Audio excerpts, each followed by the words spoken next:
Yon mga masters, bali 8 videos, araw-araw tuwing umaga na po tayo mag-a-upload. Maraming salamat sa mga solid kong masters dyan na patuloy pa rin na sumusuporta sa aking mga ina-upload na kwento o videos. At sa mga hindi nag-skip, maraming salamat po sa inyong lahat. At mag-iingat po kayo palagi and God bless. Magandang gabi mga masters, bali ngayon po ay 8 videos po ma-upload ko po sa aking YouTube channel. Tama nga mga masters, 8 videos nga po ma-upload ko. Yon, what's up mga masters? Nandito na naman tayo sa panibagong araw, panibagong kabanata na naman ang pagsasama-samahan natin ngayon guys.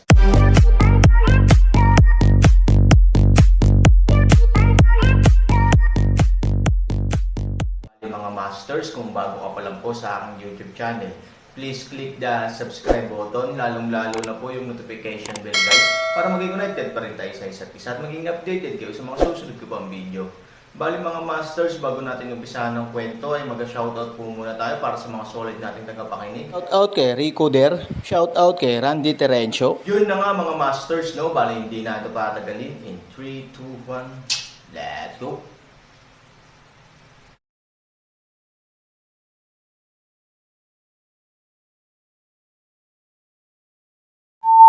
Pagkatapos, gumalaw ang figure at tumayo sa harap ng lahat. Kaliwang kamay jade sword, nakasuot ng gintong palakol, pilak na buhok, payak na katawan, mukha tulad ng hamog na nagyelo, nakamamatay. Aaron. Isang grupo ng mga tao ang nakakita ng Aaron na biglang lumitaw, nagulat. Medyo late. Aaron liwanag mapurol sa likod ng madilim na ulan liwanag boses na paraan. Sa sandaling bumagsak ang kanyang boses, ang katawan ni Aaron ay bumilis at sumalakay sa maraming mga disipulo ng Yaoshen Pavilion. Dam, nag-aalala ako na baka hindi ka tumanda. Si Wang Wanzi ay nagbigay ng isang malaking inumin at ikan-away ang kanyang kamay. Direktang sumugod din ang kanyang mga alagad sa Aaron. Si Aaron, na binasbasan ni Taisho Shenbu, ay nagkaroon ng maraming galaw ng katawan pagkatapos ng isang gabing pagsasaayos ng paghinga. Parang multo ang kanyang figure.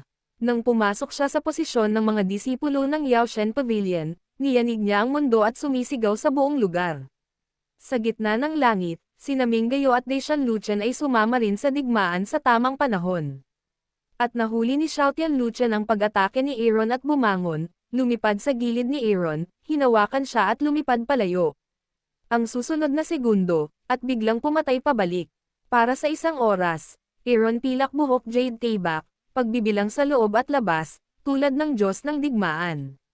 Ngunit sa paglipas ng panahon, nang ang mga nakapaligid na disipulo ng Yaoshen Pavilion ay lumapit sa gilid na ito, pinalibutan ang 2 lalaki at 2 hayop ng lubusan, at inilunsad ang pag-atake ng panloob na 3 layer at ang panlabas na 3 layer. Sa pagtaas ng pisikal na lakas at pagkonsumo ng enerhiya, unti-unting humihina ang kanilang opensiba. Napakaraming tao sa kabila, at napakalat sila. Ang Skyfire Moon Wheel ay halos walang silbi sa ganitong uri ng lugar, kahit na para sa panguaks. Ang mga bagay na ito na may malaking sukat ng pagkasira ay ginagamit sa pagbuo ni Wang tulad ng mga kutsilyo ng baka upang pumatay ng mga manok. Kaya hindi ginamit ni Aaron ang panguaks mula umpisa hanggang dulo, sa halip, gumamit siya ng Jade Sword para dumiretso. Mula umaga hanggang tanghali, ang matinding labanan sa loob ng ilang oras ay nagpapagod sa 2 lalaki at 2 hayop, at ang gamot na God Pavilion ay nagbayad din ng halaga ng libu-libong pagkamatay at pinsala ng mga tao. Kahit na ang gamot na God Pavilion ay palaging hinihiling sa mga disipulo na ipagtanggol, walang maraming paraan upang harapin ang Maltong Aaron at Mingyu.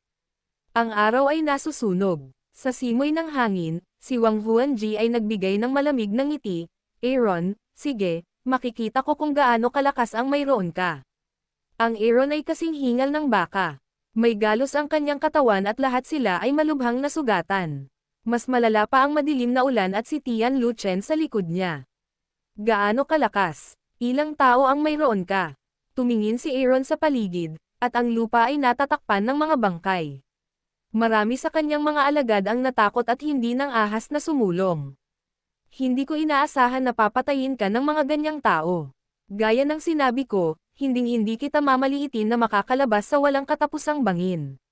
Malamig na ngumiti si Wang Wenji at sinenyasan ang kanyang mga tauhan. Pagkatapos, umalangaw ang mga tambol sa langit. Mula sa tatlong panig, hindi mabilang na mga figure ang biglang lumitaw. Nagpadala lang ako ng mahigit 50,000 na tao para salakayin ka, kaya hindi ka makatiis. Tumingin ka sa likod. May 100,000 pang tao na naghihintay para makipaglaro sa iyo, sabi ni Wang Wanzi na may malamig na ngiti. Sa pagtingin sa makapal at madilim na anino sa likod ng tatlong panig, halos bumuhos ang ulan. Kapag nagsumikap ka sa mahabang panahon, kahit na ang mga tao ay malapit nang mamatay sa pagod, makikita mo na ang iyong ginawa ay kaunti lamang. Ang pakiramdam ng pagkapagod at kawalan ng kapangyarihan sa iyong puso ay agad na mawalan ng pag-asa. Tingnan Aaron sa likod ng madilim na ulan, moral ay mababa, wang mabagal at isang tulong kaagad ipinagmamalaki. Girl, ang ganda-ganda mo. Bakit gusto mong mamatay kasama ng lalaking to? Bumaba ka na, hindi ka naman gagawin ng masama ng mga kapatid ko. Panipi, anyway, lagi mo kaming pinapatulog. Mas mabuting isuko mo ang sarili mo kaysa matalo ka sa amin. Mas mainam na i-enjoy mo ang kasiyahan kaysa magtiis ng sakit. Oo, sisiw, basta sumuko ka, hahayaan ka naming tamasahin ang lahat ng kaluwalhatian at kayamanan. Ang magkapatid ay ayaw pumatay ng mga bulaklak, hindi ba, mga kapatid? Sa isang salita, nagdulot ito ng dagandong ng tawanan sa paligid. Si Wang Wanzi ay nagbigay din ng malamig na ngiti at tumingin sa dalawang lalaki at dalawang hayop sa itaas. Aaron, mukha bilang karagdagan sa ilang mga pagod, ang buong tao walang malasakit hindi maihahambing, lubhang nakakatawa tumingin sa Wang. Sa tingin mo ba talaga nanalo ka? Tumawa si Aaron. Kumunot ang mga kilay ni Wang Huan, na sinundan ng isang nakakatawang kamay, mahirap bang magtanong? Aaron, pagod ka na. Hanggat iwagayway ko ang kamay ko at 100,000 na kapatid ang napatay, may puwang ka pa ba para mabuhay? Matigas pa rin ang dila ng patay na pato pagdating dito. Ang tanong, do you dare? Aaron disdains to smile, maaari kang maglaro, ngunit ito ay ilang maruming paraan lamang. Nakakatuwang sabihin na ang Diyos ng Medicina Pavilion, na may 100,000 tropa, ay maaari lamang manalo sa pamamagitan ng pagpapaliban laban sa ating dalawa. Panipi-panipi, mayroon akong walang sasabihin kapag natalo ako, ngunit kailangan mong magpakita ng kumpiyansa sa harap ko, si Wang Wanzi, karapat-dapat ka ba? Sa madaling salita, ang mga ngipin ni Wang Huan ay nag-igting. Ang mga salita ni Aaron ay dumiretso sa puso, ngunit hindi ito maaaring pabulaanan. Bakit hindi mo manggawhas si Wang Wanzi na uminom nito ng malamig? Ang Aaron ngayon, pagkatapos ng isang umaga na labanan, ay tiyak na pagod na pagod. Imposible para sa kanya na palayain ang hindi maipaliwanag ngunit mapangwasak na mga pag-atake.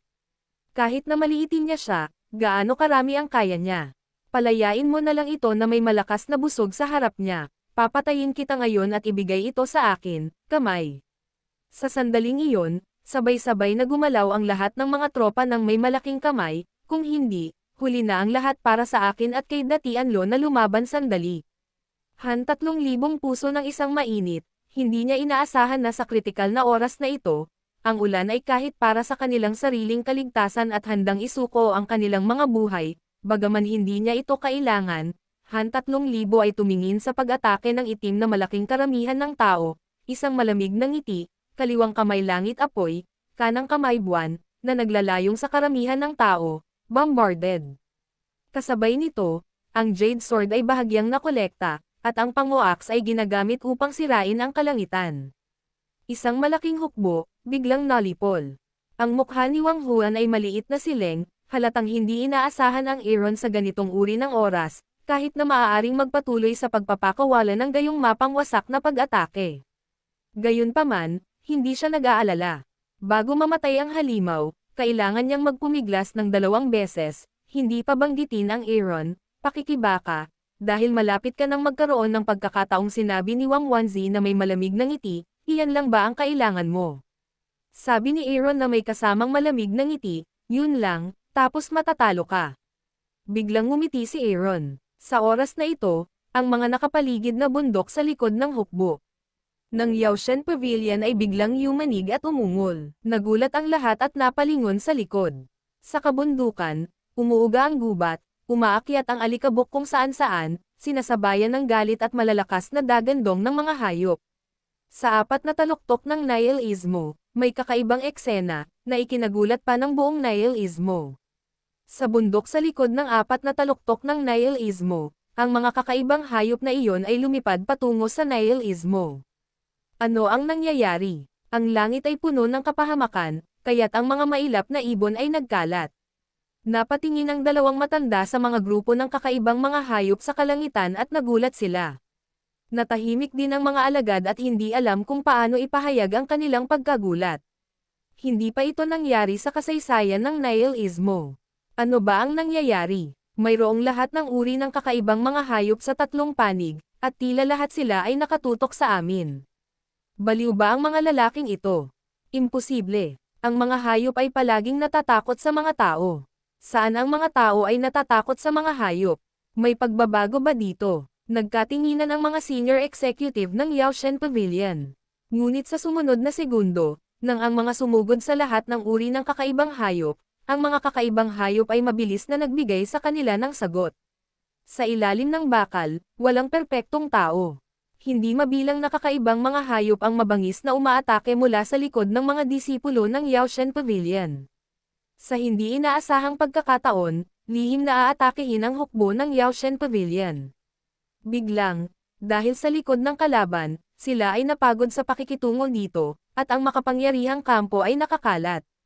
Umuungol, pumatay, sandali, ang buong larangan ng digmaan ay puno ng labanan at labanan. Ikaw, ito, ang mga kakaibang hayop na ito ay tinutulungan ka. Napatingin si Wang Jianzi kay Aaron ng may pagtataka, at ang kanyang mga mata ay nagpapakita ng kanyang sarili. Ang mga kakaibang hayop ay hindi karaniwan sa 8-dimensional na mundo, dahil lahat ay huhuli ng kakaibang hayop bilang isang alagang hayop upang mapabuti ang kanilang mga sarili, ngunit ang mga taong nakakilala sa Panginoon ay bihira na ang mga taong tulad nito ay biglang umaatake sa mga tao. Hindi nakakagulat na lahat ng mga naruroon ay nakanganga. Sa tingin mo ba ay isang malamig na ngiti ang ibinigay ni Aaron? Sa di kalayuan, tuldok, paano tayo makakahanap ng napakaraming kakaibang hayop na tutulong sa kanya sa pakikipaglaban? Kakaibang sabi ni Chimeng sa kanyang sarili. Kakaiba rin si Luruaksen. Ang mga mortal at hayop ay talagang dalawang magkaibang species. Ang mga kakaibang hayop ay talagang kalaban ng tao dahil sila ay inalipin ng imposibleng magpatakbo ng napakaraming kakaibang hayop ng isang tao. Tuldok, don't mention you, even I am very curious about him now. Si Luruaksen ay bihirang hindi mapag-alitan si Chimeng, ngunit tumango bilang pabor, ito ay isang tao na talagang isang tagahanga. Sa Nile Istmo, kapag nakakita ka ng 10,000 kakaibang hayop na nakikipaglaban sa libu-libong tropa, ganap na natulala ang buong Nile Istmo. Naalala ko, noong nailast namin ang Aaron, inatake kami ng mga kakaibang hayop sa bundok sa likod ng Sefeng. Ngayon, halatang tinutulungan ng mga kakaibang hayop na ito ang Aaron. Panipi-panipi, hindi lang kami nihilist. Parang lahat ng kakaiba ang mga hayop sa kabundukan malapit sa mga nihilist ay lumabas na. Sa tingin ko ay hindi. Humingi ng mapa sa amin ang Aaron, para lang makita kung saan may mga kakaibang hayop sa paligid. Gayunpaman, wala siyang pakikipagkaibigan sa mga kakaibang hayop. Bakit siya tinutulungan ng mga halimaw na ito? Nag-usap ang isang grupo ng mga tao, at napaka-curious. Ito ay ang hari ng mga hayop. Kalmadong sinabi ni Chen Shuang sa oras na ito. Hari ng hayop, 3 yang gileng. Frost, ang tinutukoy mo ay ang Silk Beast King sa aming likod na bundok. 2 matanda kaagad apurahang boses paraan. Oo, mahinahong sinabi ni Chen Shuang, isang bagay na maaaring hindi mo alam na ang ipinagbabawal na lugar ng patay na espiritu ay talagang Aaron ang sira, hindi ako. Pagkatapos, sinabi ni Chen Shuang sa publiko ang lahat tungkol sa kanyang pakikipagtagpo sa hari ng mga hayop, kabilang ang kinuha ang hari ng mga hayop upang iligtas ang kanyang sarili. Ang ibig mong sabihin ay inani ni Aaron ang kanyang reincarnated na Beast King bilang kanyang alaga.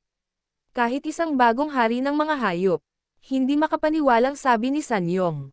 Oo, tumango si Chen Shuang. Hindi maiwasan ng lahat na mapasinghap ng aircon. No wonder 10,000 hayop ang umatake sa kanila na parang ayaw nilang mamatay.